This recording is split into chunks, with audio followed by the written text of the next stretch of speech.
He fought for freedom. It's honoring who he was when he was alive, all the movements that he made for all of us in Mississippi and throughout the nation.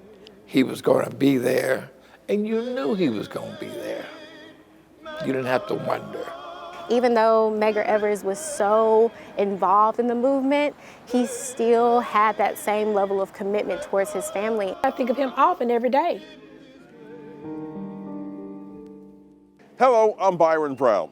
Welcome to Medgar and Merle Evers, A Lasting Legacy.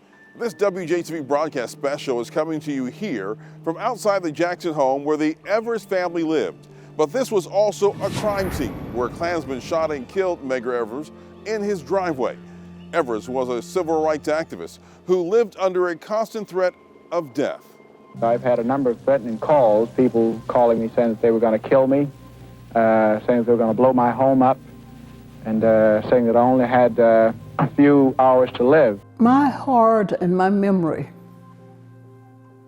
is so wrapped up in what happened at that time. The anger's right up still. I haven't been able to release it like I had hoped that I would, because all of that takes me right back to the time when the love of my life, my husband, was shot down dead at our doorstep, June the 12th, 1963. Evers had every right and ample reason to be concerned about his and his family's safety. Ursula Quinn with the National Park Service tells of what happened on that awful night, June 12, 1963. What was happening that night was John F. Kennedy was speaking on the television in language that was sort of the precursor to the Civil Rights Act that would be passed on July 2nd, 1964, the following year on Medgar Evers' birthday. And inside there was a noise that was heard from the outside that was identified as gunfire, and that was the sound that would change their lives forever, because when they came out of the door, Merle Evers, along with her children, she saw her husband, their father, in a pool of blood, and in some of the last words that Medgar Evers might have heard was, "Daddy, get up, because his children are seeing him." So he was shot as he got out of his car. Yes, so he was returning home from a mass meeting. Their cars, he usually parked behind a car that would usually be parked in the carport, and so he would get out on the passenger side as a safety precaution, which he did everything with safety in mind because of the threats that were constantly put out on his life and on his security and on his family. That night, being exhausted, he didn't follow that usual protocol of getting out on the passenger side and got out on the driver's side. And that is when Byron Della Beckwith, who was the assassin filled with hatred, fired that shot. That shot was fired with a high-powered hunting rifle. Once again, taking away the human that Medgar Evers was and the significance that he held to so many people, including his wife and his children. He was transported to the hospital by members of the community along with his wife, and he was pronounced dead as a result of that shot. The assassination of Medgar Evers was the first murder of a nationally significant leader of the civil rights movement in America, and his killing sparked passage of the Civil Rights Act of 1964. The Evers home behind me is now a national monument, a museum operated by the National Park Service. Medgar Wiley Evers was born in 1925 in Decatur, Mississippi. He served with the U.S. Army in World War II. Returning home, he enrolled in Alcorn Agricultural and Mechanical College, where he earned a degree in business administration. And in 1954, Evers became the first field secretary for the National Association for the Advancement of Colored People in Mississippi. His focus, organizing voter registration drives, fighting against segregation, and advocating for the rights of African Americans. Since his death nearly 60 years ago, Evers' family has continued to carry his torch, touting civil rights, voter registration, and equality. First, let's just talk about the 60th anniversary of your father's passing, assassination. What does this mean, and why is it so significant?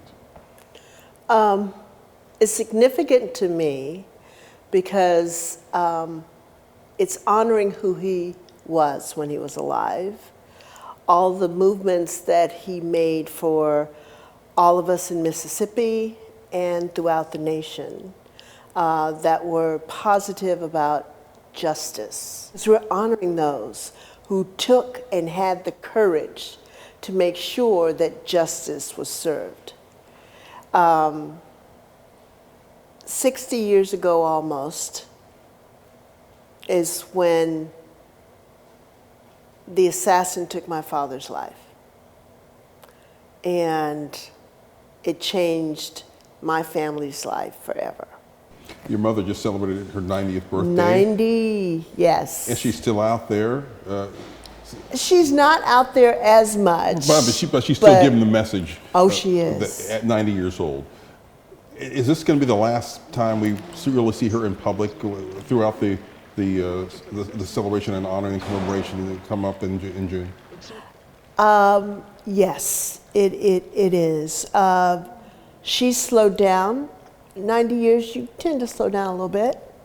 And, you know, things are changing within her and her health. And she said, Rena, if I travel, it's going to be one more time. And this is the time. And so it's really going to be her last full public appearance because she goes, I'm retiring. I said, Mom, you'll never retire. But she's retiring from a big public appearances. And so we want to show her how much we care and respect what she's done and what my father's done and what so many others have done. That's what this commemoration's about. The voices of courage and justice. And she's still feisty. She still has opinions. Talk about a little bit about your childhood and and how things were growing up as a child here in Mississippi, and then when you left. We had a great life, to be honest with you. And people look at me when I say that. But our house was full of love. And my father protected us as much as he could. And I say that because he was a great dad. He taught us how to survival tactics, but he did it in the best way. He did it as a game to find out several things, but one of the games was, what's the safest place in the house? And so we had to go around and do different ways of, would we go to the bedroom, would we go to the closet?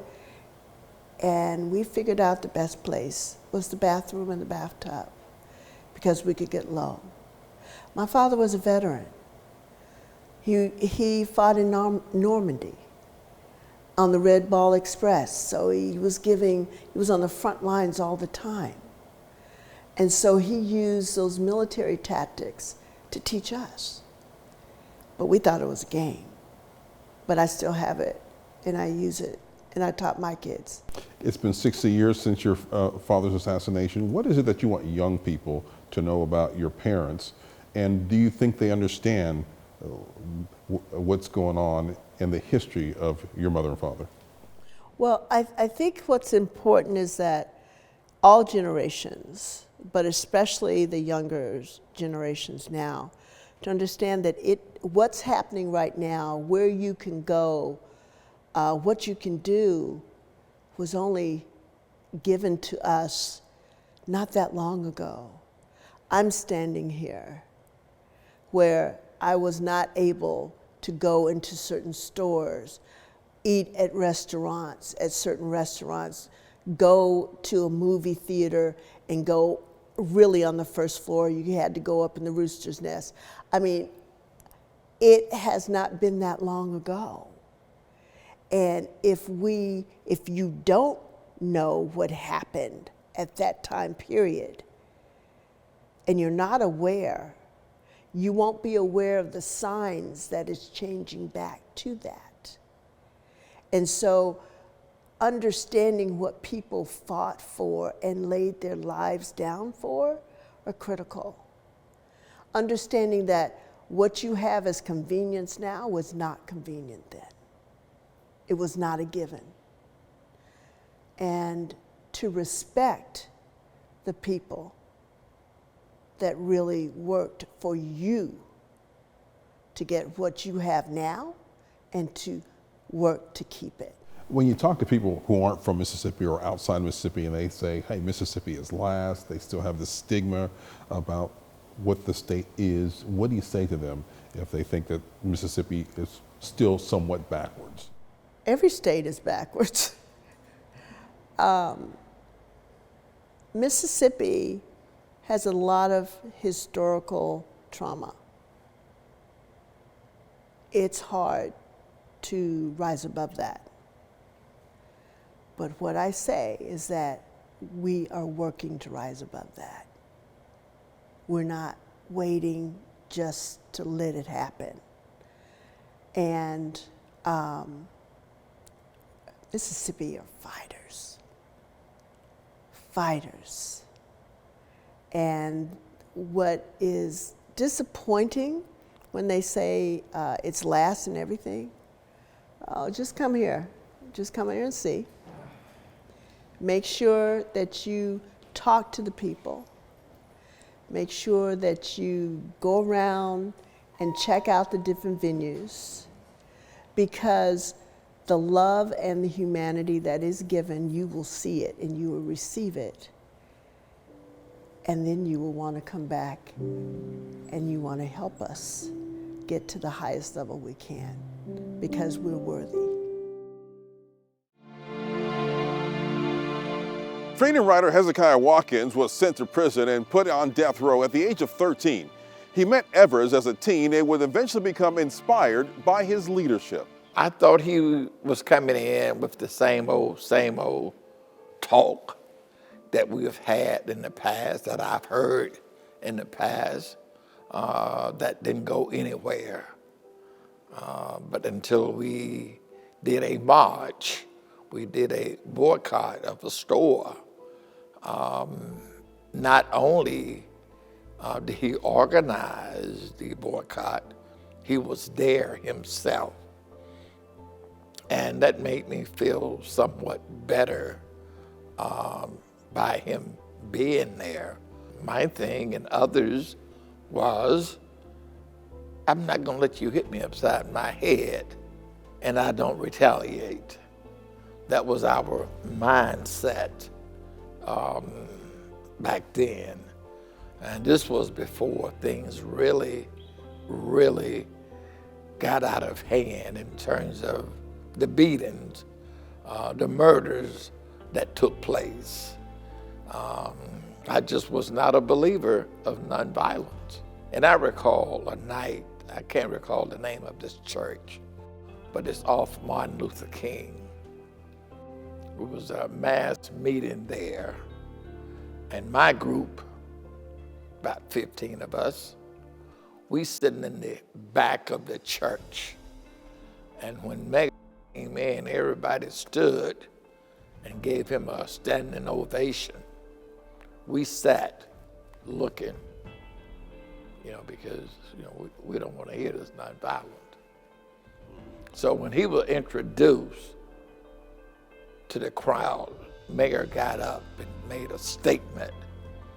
He said, I want to talk directly to that group of young men in the back. And we began hunching each other. He ain't talking about us, man. He ain't talking about us now. He said, I have a couple of questions I need to ask. We still hunching each other. That's us. He said, how many of you have guns? Everybody in the church raised their hand. How many of you have ammunition? Hand goes up. He said, the last question is, once you run out of ammunition, what you gonna do? We kind of looked around at each other, and then he went on to say, have you ever seen a dog? I'll never forget this. Have you ever seen a dog chasing a car? That dog bark be so ferocious that he's gonna eat the car up. But once that car stops, that dog relax. And that dog asks himself, what do I do now? So that's what you'll be asking yourself when you run out of those little few bullets that you have. What do I do now? And it put something on my mind. It really did. And I'm saying, this man here has a point. You know, once you don't have any ammunition, what you gonna do? Say, I'm sorry? But he changed my life from being violent to nonviolent.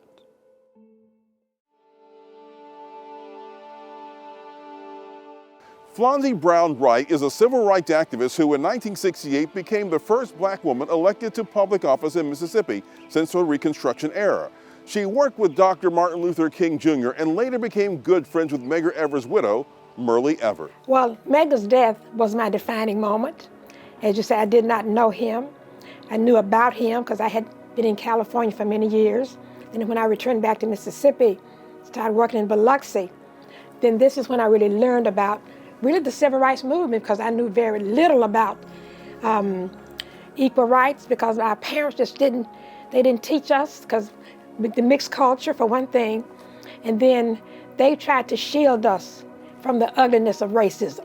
So it took me going to California when the Freedom Rides took place, coming back to Mississippi, that's when I learned about the great inequities. Now I knew we walked to school, our white counterparts rode to school. I knew we lived in different neighborhoods. I did not equate that as a child to racism. So no, I didn't know Medgar, but when he was assassinated, June 12, 1963, my whole life changed. What I could not understand was, how was it that a man could be gunned down in his driveway in the presence of his wife and children for just attending what I thought was just a community meeting.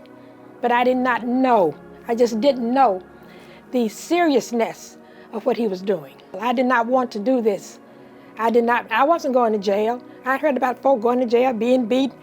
I was not going to jail, so I did not choose civil rights as a vocation. I did not choose this as a career path. But God chose that for me. He told me, you gotta go. But I said, I don't want to go. I'm a divorced mother of 3 babies. I don't want to be a martyr. I don't want to leave my children. But then God said, I would protect you. And I'm now almost 81 years old. I have been doing this for 60 years, and I'm still moving. But no, this was nothing that I chose to do. Would not have done it.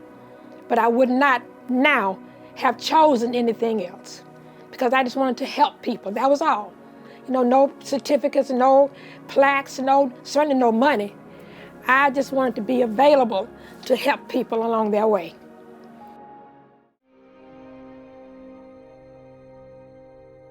This has been a week full of celebrations and commemorations marking the 60th anniversary of the assassination of Medgar Evers. Events are continuing tonight at the Jackson Convention Center with the Medgar and Myrlie Evers Institute Courage and Justice Gala. On Saturday, there is the Evers Parade to celebrate and honor the life of Medgar, Myrlie, and Charles Evers. June 11th is being held as Medgar Evers Sunday. And on Monday, June 12th, there will be a recognition of sacrifice and remembrance ceremony and moment of silence. We hope to see you as we honor the lasting legacy of Medgar and Myrlie Evers. While Medgar Evers is laid to rest in Arlington, Virginia, his legacy and commitment lives on through his family, his community, and a new generation of leaders. Now for our entire production team, I'm Byron Brown. Make it a safe, memorable, and enjoyable weekend.